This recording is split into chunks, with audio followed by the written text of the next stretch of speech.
ঢাকার বিশদ অঞ্চল পরিকল্পনা বা ড্যাব বাতিল ও ইমারত নির্মাণ বিধিমালা ২০০৮ পুনর্বহালের দাবি জানিয়েছে Dhaka city and land owners association. রোববার রাজধানীর প্রেস ক্লাবে এক সংবাদ সম্মেলনে এই কথা বলেন তারা।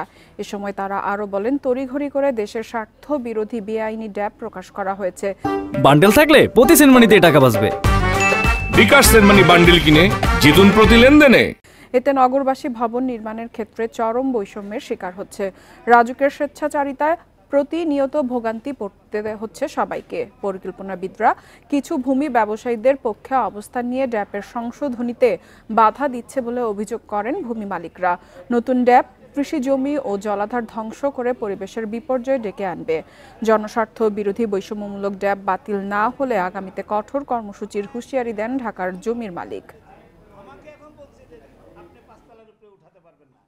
তারা যে বিশাল করেছে, ছক করেছে, ওই ছক বসতে আপনার 6 মাস লাগবে। তা আমরা তো এত ছক বসতে চাই না। আমি চাই, আমার দুই পাশে দুইজন 10 তলা তুলেছে, আমাকে এখন বলছে যে আপনি 5 তলার উপরে উঠাতে পারবেন না। এটা তো আমরা কোনোদিন মেনে নেব না।